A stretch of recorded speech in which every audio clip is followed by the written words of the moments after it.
I'm going to finally tell you that question that's been in the back of your head for years. What's the big deal with real estate investing, and how do people get into it without having thousands of savings in the bank?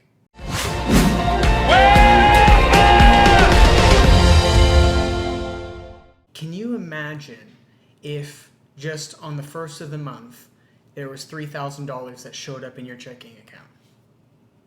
You didn't have to do anything. It just showed up there. And I guess the one little thing is you're going to still be paying taxes on that, right? But other than that, that's it. You just have $3,000 that show up. And by the way, this $3,000 increases every year, and it never stops, ever. It never stops, even till the day you die. And even when you die, that $3,000, that's, obviously it's going to be more money by then, it goes to your kids and future generations. Imagine if you had that. Well, that is what real estate investing is about. And I know right away you're thinking, what do you mean no hassle? Well, if you get to the point where it bothers you having to take a few calls every year, you can bring in a property management company, and then it really is 100% money showing up in your checking account every month. And over a very long period, it's probably the lowest risk investment that you can make, especially when you think about, 2, 3, 4 decades. The supply-demand factors of them not making any more land and our population growth going up consistently, that it just really is the safest bet out there, right? And the key is long term. So the really amazing thing about real estate investing is it's an amazing way to have an income, create some real wealth in the long. When you have the hare approach and the tortoise approach, right? Maybe the hare approach is trading stocks in some sort of Bitcoin or something like that. Real estate investing is the tortoise approach. It's the slow, proven approach that will make you a lot of money in the long run. And so it's basically like, if you could get a money printer in the future or a money tree in the future that gave you $3,000 a month, but you had to buy this tree for maybe $100,000, right? And so you have to water it and blah, blah, blah, blah, blah. And all the costs are, around $100 a month to maintain this money tree in your backyard. Would it be worth it if at some point in the future you have to stop watering it and it just grows money, $3,000 a month, right? And the way that I'm getting to $3,000 a month, by the way, is a lot of these investments are, the rent is somewhere around $2,000 a month, and very, very conservatively, that would be $3,000 a month in 20 years. So, for example, just in the last 10 years, places where I'm getting $2,200, $2,300, 10 years ago it was $1,200.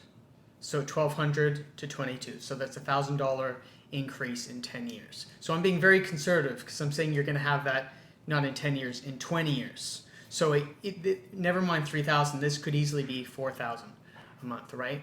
And so what is actually involved in buying a real estate investment? Well, you need a down payment. You need money to put into the property. And when I say you can actually leverage something you already have to get that. So let's say 20% of 600,000, there's cheaper options out there, but let's say 600,000 is 120,000, right? So you don't necessarily have to have 120,000 in your bank account. When I bought my first investment property, I didn't have the down payment, but I did have a townhouse that I had been living in for a few years. And in that time, the price had gone up, the value had gone up, I had been paying down the mortgage, and so there was increased equity in that property that I could borrow against. So what I did is I got a line of credit secured against my townhouse. And so I actually borrowed most of the 20%, and then I borrowed the 80% in terms of a mortgage to finance the full thing. And that's basically all you need to do to get started. So really the question is, if you have lived in a house, your personal residence that you own, if you've lived in it for more than 3 years, it's very, very, very likely that you have enough equity to buy an investment property and get started. And it's really getting started is the whole key, because getting started now, even if it requires some saving to make it happen, getting started now, just like, for example, in 20 years, I'm 32 right now, in 20 years I'm going to be 52.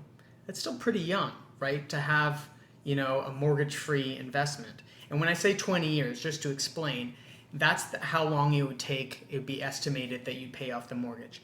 Even if it's a 30-year mortgage, you'd probably pay it off in around 20 to 25 years, because at a certain point there would be so much extra cash flow, extra cash per month. It makes sense to take that extra money and just pay down the mortgage quicker. Or not, depending, if you're going to retire at 65 and you don't care, maybe you only really want that money when you retire, then you don't have to pay it down quicker. And that's one of the beautiful things about a real estate investment, is that you get the money when you actually need it, right? You're getting that money in your retirement, which is really tax effective, because you're receiving the money, the full, non-mortgage income when you've stopped taking in the income from your job. So basically, you're paying your dues these 20 years in your working life, and then right when you go to retire, your investment property, the mortgage is paid off, and now you have your income from that. Pretty amazing, right? As far as actual looking after the properties, that's where I come in.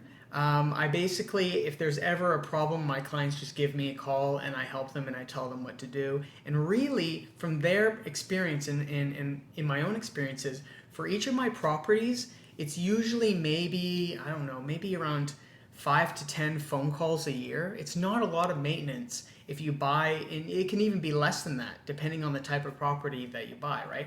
I maybe have a tiny bit more because I have townhouses, and they have yards and stuff like that. But if you bought a condo apartment, it could be basically you don't hear anything all year, and maybe it's once a year you're checking in to increase the rent, and that's about it. And maybe when the tenant leaves, you just bring me in, I find another tenant, get them set up, and there you go, onto the next one, right? So you can see just the concept of having $3,000 a month, dropping, this passive income, that's really what it's about. This passive income, right, is really amazing.